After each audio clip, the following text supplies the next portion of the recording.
નમસ્કાર, spark today ન્યૂઝમાં આપનું સ્વાગત છે। વડોદરા વેપાર વિકાસ એસોસિએશનના લોકોએ હવે મગજમાં એક વાત નક્કી કરી છે કે આ વખતે કોઈ પણ પરિસ્થિતિ થાય આત્મનિર્ભર ભારત તરફ પ્રયાણ કરવું છે। વોકલ ફોર લોકલની પરિસ્થિતિને અનુસરવું છે, કારણ કે રાજ્યના મુખ્યમંત્રી ભૂપેન્દ્રભાઈ પટેલે પણ આજે આ વાત કહી છે, કારણ કે સ્વદેશી અપનાવો દેશ બચાવોની થીમ આ વખતે ખૂબ ચાલી રહી છે ને। પ્રધાનમંત્રી નરેન્દ્રભાઈ મોદીજીનું આ જે પ્રધાન સેવક છે તેમનું આ સૂત્ર છે, ત્યારે તમામ જે વેપારીઓ છે વડોદરાના સાથે વડોદરા વેપાર વિકાસ એસોસિએશનના તમામ સદસ્યોએ આજે આ નેમ ઉપાડી છે કે સ્વદેશી એટલે કે ભારત આત્મનિર્ભર ભારત બને તે પ્રમાણે આ કરવામાં આવી રહ્યું છે। ત્યારે તમામ વેપારીઓ આજે એકત્ર થયા છે અને આપ જોઈ શકો છો જે પ્રકારે આ તમામ બેનર સાથે તમામ લોકો અહીંયા એકત્ર થયા છે। ત્યારે પ્રમુખ સાથે જ વાત કરીશું। સાહેબ, શું કહેશો? સ્વદેશી ભારત અને લોકલ પર એટલે કે વોકલ ફોર લોકલની વાત છે, શું મેસેજ?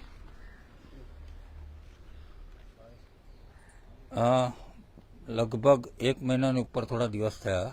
2 ઓગસ્ટના રોજ માનનીય વડાપ્રધાન શ્રી નરેન્દ્રભાઈ મોદીએ વારાણસી ખાતેથી નાના વેપારીઓને આહવાન કર્યું કે વોકલ ફોર લોકલ અને સ્વદેશી અપનાવો। છેલ્લા 3 મહિનાથી સતત આંતરરાષ્ટ્રીય સ્તર ઉપર ટેરિફનો એક માહોલ ઊભો થયો હતો, જેને લીધે ઘણી બધી ભયભીત વાતાવરણ ગુજરાતમાં અને ભારતભરમાં હતું। ત્યારે માનનીય વડાપ્રધાનશ્રીએ 2 ઓગસ્ટના રોજ વારાણસી ખાતેથી દરેક નાના નાના વેપારીઓ અને ઇન્ડસ્ટ્રીઝને આહવાન કર્યું કે આપણે સ્વદેશી અપનાવીએ અને આત્મનિર્ભર ભારત તરફ વળીએ। અને એના ભાગરૂપે જોગાનુજોગ અમારી 3 અને 4 તારીખે દિલ્હી ખાતે કેટની રાષ્ટ્રીય સંમેલન હતું। એમાં અમે લોકોએ સમગ્ર ભારતભરના 44,000થી વધુ એસોસિએશનમાં વોકલ ફોર લોકલ અને આત્મનિર્ભર ભારત માટે અમે લોકો ખૂબ મોટા પાયા પર અભિયાન શરૂ કરવાનું નક્કી કર્યું, જેના ભાગરૂપે આપ સૌને કદાચ ખ્યાલ હશે કે 12મી ઓગસ્ટના રોજ વડોદરા ગાંધીનગર ગૃહ ખાતે વડોદરા વેપાર વિકાસ એસોસિએશન દ્વારા ખૂબ મોટી સંખ્યામાં 200થી વધુ વેપારી આગેવાનો ઉપસ્થિત રહ્યા હતા અને આત્મનિર્ભર ભારત અને સ્વદેશી ચીજ વસ્તુઓના વેચાણ માટેની એક અપીલ અમે કરી હતી। સાથે સાથે લગભગ 5,000થી વધુ બ્રોચર અમે દરેક દુકાનમાં ડિસ્ટ્રીબ્યુટ કર્યા હતા। હવે આ એનો બીજો ભાગ શરૂ થાય છે, જ્યારે આગામી દિવસોમાં હવે તહેવારોની સિઝન આવે છે। લગભગ 22 તારીખે નવરાત્રી શરૂ થાય છે અને સાથે સાથે બેંગાલ બાજુ અને અમુક ભારતના અમુક વિસ્તારોમાં દુર્ગા પૂજન શરૂ થાય છે। સાઉથમાં ઓનમ શરૂ થાય છે। તો આ દરેક તહેવારોમાં ખૂબ મોટા પાયા પર, ધારો કે વડોદરામાં હોય, ગુજરાતમાં હોય, જ્યાં ગરબાનું ખૂબ મહત્વ છે, આ ગરબામાં હજારો અને લાખોની સંખ્યામાં બહેનો મોડી રાત સુધી જ્યારે ગરબા રમતી હોય ત્યારે સ્વાભાવિક છે કે ત્યાં ખાણીપીણીના સ્ટોલ હોય। માટે આપના માધ્યમથી અમે ગુજરાતના ઉપરાંત જ્યાં જ્યાં ગરબા મહોત્સવ થાય છે, જ્યાં જ્યાં દુર્ગા પૂજન થાય છે, જ્યાં જ્યાં ઓનમના તહેવારો ઉજવાશે, ત્યાં બધા મોટા પાયા પર પંડાલો અને ખાણીપીણીના સ્ટોલ લાગશે। તો હું તમારા મીડિયમના મારફતથી હું તમામ ગરબા આયોજકોને એક અપીલ કરવા માંગુ છું કે તમારા કોઈપણ સ્ટોલ ઉપર કોઈપણ વિદેશી ખાણીપીણીના કોઈપણ સ્ટોલ ના રાખશો। અને આપ સૌ માનનીય વડાપ્રધાન શ્રી નરેન્દ્રભાઈ મોદી માટે જ નહીં, આપણા પોતાના માટે પણ આપણે જ્યારે આપણું આત્મસન્માનની વાત આવે ત્યારે આપણે પણ એવું નક્કી કરીએ કે આપણે વિદેશી ખાણીપીણીની કોઈ વસ્તુ આપણા સ્ટોલ ઉપર એના સ્ટોલ ભાડે નહીં આપીએ। અને સાથે સાથે પ્રજાજનોને, ગુજરાતની પ્રજાજનોને, સમગ્ર ભારતના નાગરિકોને વિનંતી છે કે અગર કોઈ જગ્યાએ આવા કોઈ સ્ટોલ હોય તો મહેરબાની કરીને તમે આ કોઈપણ સ્ટોલ ઉપર વિદેશી ખાણીપીણીનો ઉપયોગ ના કરશો, તો એક ભારતનું આત્મનિર્ભર ભારત તરફ આપણે જઈ શકીશું। પરેશભાઈ, સવાલ એ છે કે તમે પ્રયાસ તો કરી રહ્યા છો, પરંતુ લોકોએ સમજવાની જરૂર છે। આજે રાજ્યના મુખ્યમંત્રી પણ આજે વડોદરામાં હતા, તેઓએ પણ આ બાબત કહી છે। થશે બધું ધીમે ધીમે। મહાત્મા ગાંધીએ જ્યારે આ સ્વદેશી અપનાવવા માટેની જ્યારે જાહેરાત કરી હતી ત્યારે એમને પણ ઘણા વર્ષો થયા। મહાત્મા ગાંધી તો આપણા કરતાં ખૂબ મોટા છે। એના પછી માનનીય વડાપ્રધાનશ્રીએ પણ આહવાન કર્યું છે। હું ચોક્કસ પોઝિટિવપણે માનું છું કે જે રીતના સતત મીડિયામાં આપણે ડોનાલ્ડ ટ્રમ્પના નિવેદનો સાંભળી રહ્યા છે, જોઈ રહ્યા છે, ત્યારે મને એવું લાગે છે કે જે દેશપ્રેમી નાગરિક હશે 100% આત્મનિર્ભર ભારત તરફ અને સ્વદેશી ચીજ વસ્તુ બનાવતો થઈ રહેશે।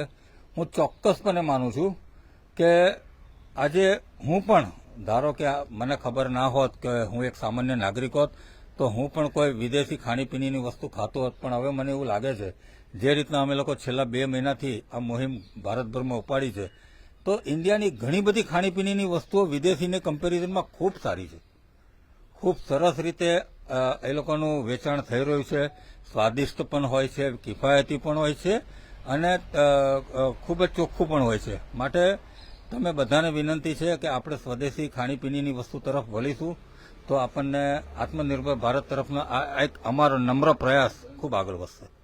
બિલકુલ, નમ્ર પ્રયાસ ખૂબ આગળ વધશે. રમેશ કાકા છે, રમેશ કાકા શું કહેશો? ફરી એક વખત આ વિચાર કર્યો છે ને આજે તમામ વેપારીઓ એકત્ર થાય છે.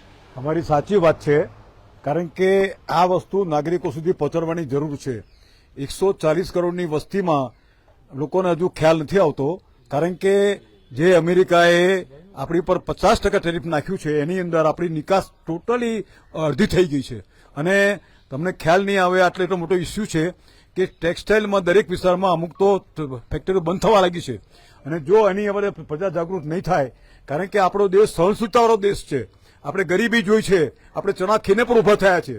જ્યારે હું એક ખાસ કહીશ કે હવે આ લોકોનો હદ થઈ ગઈ છે. યુવાનો માટે આ ગુજરાત એક એવું સ્ટેટ છે કે જે આપણા વડાપ્રધાન નરેન્દ્રભાઈ મોદી જે આ દુર્ગા માતાના તહેવારોમાં જે મને યાદ છે કે એ 10 દિવસથી ઉપવાસ કરતા હતા. વિચાર કરો તમે. અને આ અત્યારે વડોદરા શહેરની 22 લાખની વસ્તીમાં 20 લાખ વ્હીકલ છે, એના ધુમાડાની અંદર આપણી બહેન દીકરીઓ એવી તાકાત આવે છે. તમે વિચાર કરો કે માતાની કેટલી શક્તિ છે કે ગરબામાં ઘૂમે છે તો એમને થાક નથી લાગતો. એવી રીતે આ દેશ કદી થાકશે નહીં, ગમે તેને જે કરવું એ કરે.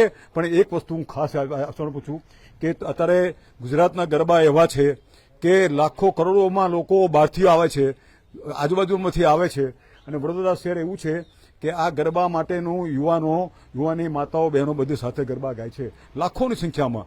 આખા ગુજરાતનું આ એક આખા વિશ્વમાં નહીં પણ ભારતમાં એ પહોંચ્યું છે કે હું વિનંતી કરું છું કે દરેક મોટા સ્ટોરવાળાને કે ગરબામાં તમે લોકો આપણું વિદેશી વસ્તુ રાખો વેચવા માટે અને ખાવાની વસ્તુ રાખો. આ ભારત દેશની અંદર 200 દેશો છે, એની અંદર 5 દેશો એવા છે. હવે એક જણને મોનોપોલી નહીં ચાલે. અત્યારે અમેરિકા, રશિયા, ચીન, ભારત અત્યારે 5 પર આવી રહ્યું છે. લોકોને પસંદ પડતું નથી. એની માટે યુવાનોએ પોતે સમજવાનું જોઈએ છે, બહારની વસ્તુઓ બંધ કરવી જોઈએ તો આપણું એક્સપોર્ટ વધશે. અને આપણો રૂપિયો અત્યારે વિચાર તો કરો 88 પર થઈ ગયા છે, 100 રૂપિયા પછી જશે. આ દેશ શું હાલત થશે. માટે આ અહેવાલમાં દરેકે સંપર્ક આપવો જોઈએ. બિલકુલ, મનીષભાઈ આપ શું કહેશો? આપના માધ્યમથી ખાસ જણાવવા માંગુ છું કે આપના લોકપ્રિય લોકલાડીલા વડાપ્રધાન શ્રીએ મેક ઇન ઇન્ડિયા અંતર્ગત ઘણા વર્ષો પહેલાં એક સરસ આયોજન શરૂ કર્યું હતું. મેક ઇન ઇન્ડિયા, ભારતમાં બનેલી વસ્તુ ભારતમાં જ વેચાય, દરેક ભારતીયો ભારતમાં બનેલી વસ્તુને સૌથી પહેલાં પ્રિફર કરે. ઓનલાઈન પોર્ટલ બાબતે કોઈ પણ ઓનલાઈન પોર્ટલમાંથી જેને પણ ઓર્ડર લીધા હશે, મંગાવ્યું હશે, હું ચેલેન્જથી કહું છું આપના માધ્યમથી કે જીવનમાં એકવાર તો એ છેતરાયા હશે. સ્પુરિયસ વસ્તુ અંદરથી નીકળી હશે, મંગાવ્યું હશે, એના કરતાં બીજું કંઈક નીકળ્યું હશે. સ્પુરિયસ અમારે તો હું તો દવામાં છું, દવા બજારમાં છીએ અમે, એટલે સ્પુરિયસ દવાનો પણ ચાન્સ વધી જાય છે. એટલે ઓનલાઈન પોર્ટલ, વિદેશી પોર્ટલ ઓનલાઈન, એના બધાનો બહિષ્કાર કરવો જોઈએ. બિલકુલ, તમામ આપ જુઓ કે હવે વડોદરા વેપાર વિકાસ એસોસિએશન મેદાને આવ્યું છે અને ફરી એક વખત તેઓ એકત્ર થયા છે. જોઈ શકાય છે કે તમામ લોકો આ બેનર પોસ્ટર સાથે તેઓ આત્મનિર્ભર ભારત બને તે માટેના પ્રયાસ વડોદરા વેપાર વિકાસ એસોસિએશન દ્વારા કરવામાં આવી રહ્યા છે. અને આજે તેઓ સ્વદેશી જાગરણ મંચ એટલે કે તમામ લોકો સ્વદેશી તરફ પ્રયાણ થાય, લોકો તેની તરફ વળે તે માટેના પ્રયત્નો હાથ ધરવામાં આવ્યા છે. કેમેરામેન સચિન પરમારની સાથે Surat Solanki, spark today news, Vadodara.